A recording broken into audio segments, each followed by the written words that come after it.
Hello and welcome back to the Ginger Binge. Today we are going to tackle Phase 2 of the Marvel Cinematic Universe.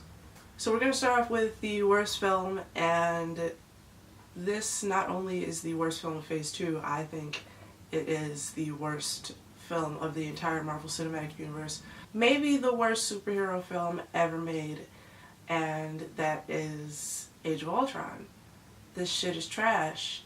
I assumed it would be bigger and better than the first Avengers film because, we've got more people, stakes are higher, we've gotten to know our original heroes a little bit better, but that's not the case. For some reason, Kevin Feige thought it'd be a good idea to not only keep Joss Whedon on for this, but to introduce mutants. And I get it. In the comics, the X-Men and the Avengers, there's overlap.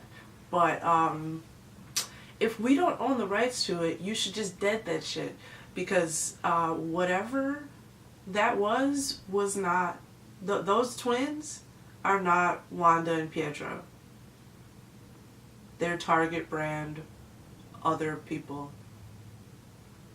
Wendy and Peter, Wanda is the most powerful mutant on Earth, and I understand that she literally just got her powers in that film, but it's still not working. Also, the twins volunteer themselves to Hydra.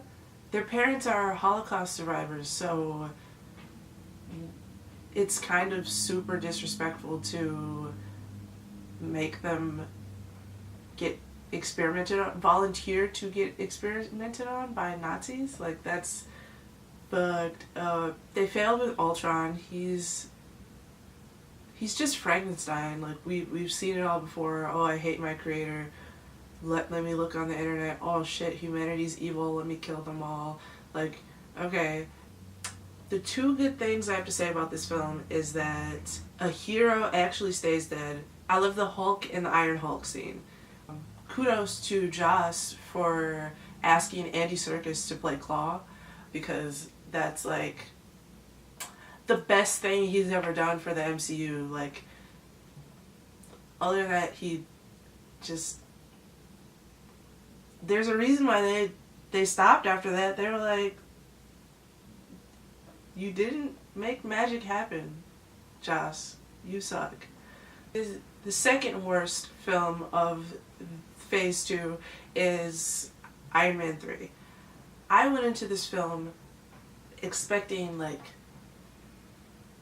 drama and risk and conflict and just... But at the time, I don't think I realized who Shane Black was and how much I hate him, because he let me down. This film was a giant joke to both him and Robert Downey Jr. I'm not quite sure why John stepped down as director, but I would rather have whatever the hell he gave us in Iron Man 2 compared to what Iron Man 3 is. I remember just bracing myself, going in the theater, bracing myself this film is going to fuck me up. And it wasn't like my expectations were let down gradually. No. They let me know right away when they started off the fucking movie with I'm Blue.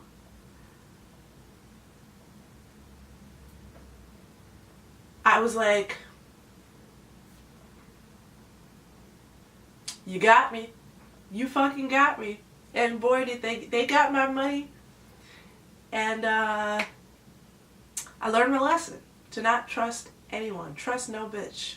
Because that movie was whack. It's really not relevant to the rest of the MCU. Tony has PTSD. I've been said he should have went to the therapist. Does he listen to me? No. He just rants to Bruce, who, one, is not a shrink, and two, has way worse problems than Tony's first world problems. And then Pepper's a damsel, but then she saves the day. She's only in it for this much, and it's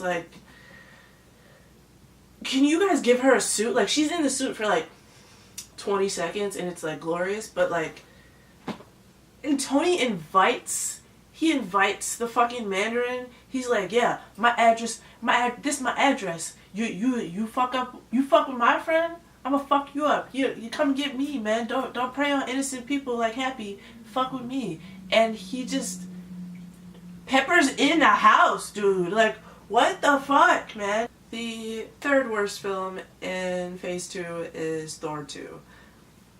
This film has literally no ties to the rest of the MCU. The only part of this film I care about is Frigga dying because Loki, like, indirectly led the bad guys, the Dark Elves, to her room and she died. Like, that's fucked up. It didn't do nothing for me. Alright, in the middle, we have a very controversial film.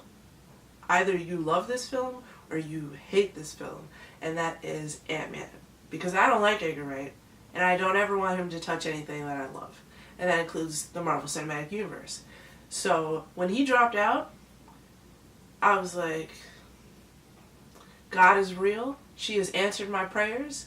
Let's get in this. The cast is so beautiful and so funny. And Cassie is the best fucking daughter in the world. And also, most importantly,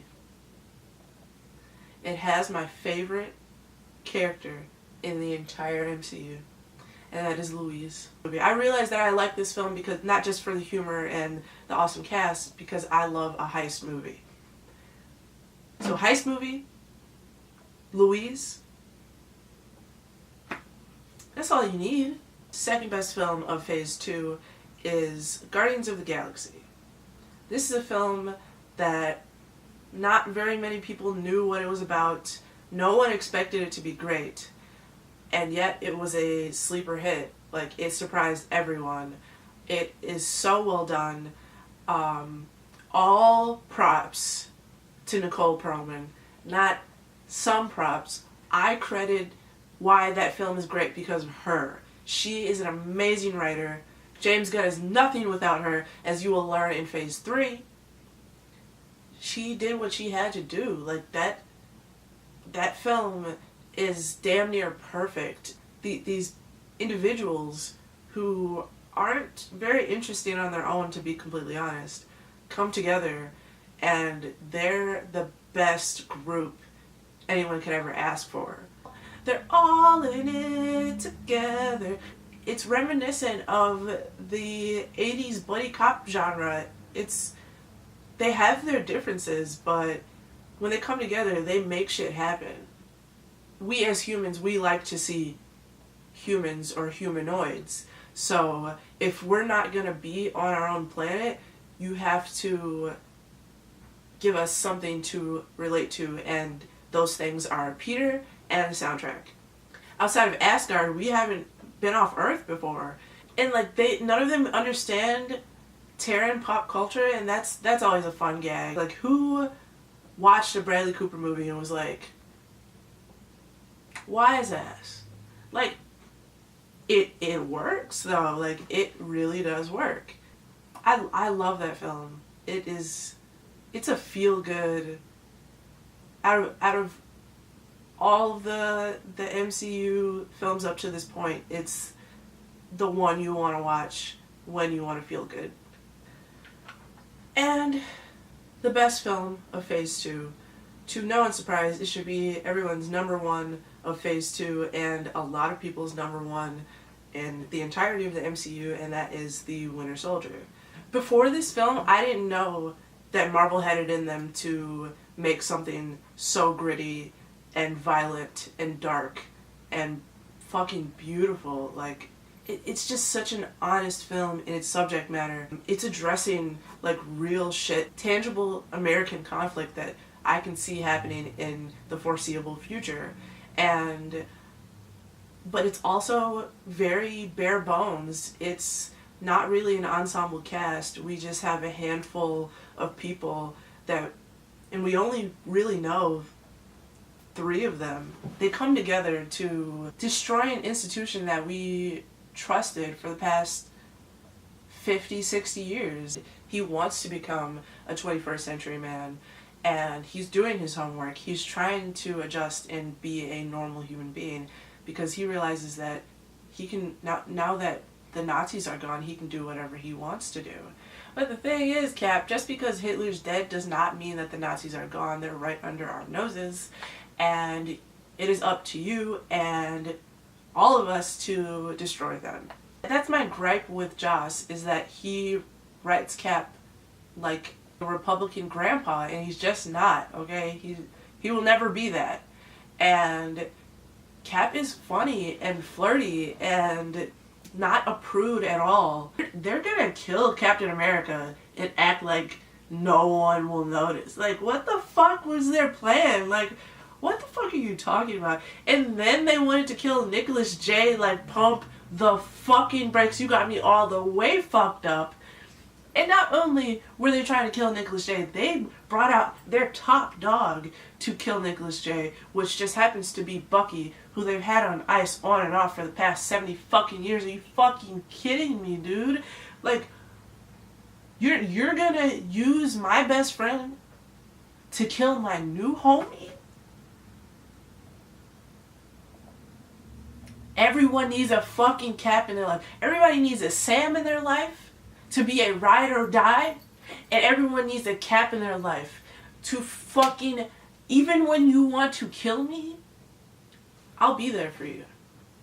Not just in the superhero genre. It's a beautiful film about that brotherhood. About loving your best fucking friend who had your back when you were frail and anemic. You have to give it back to him, and I completely understand where Cap is coming from. Like, I need to help you. Like, you can beat my ass as much as you want to, but I will, at the end of the day, I am here for you, man.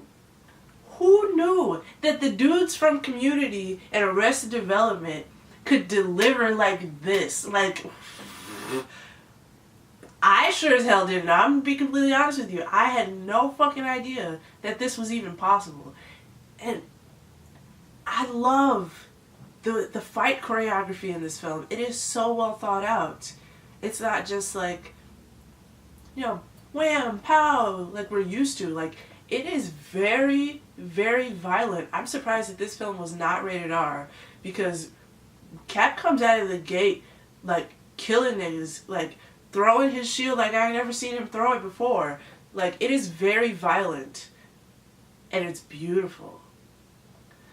And the Winter Soldier is beautiful. Not just, like, physically, but, like, lethal beautiful.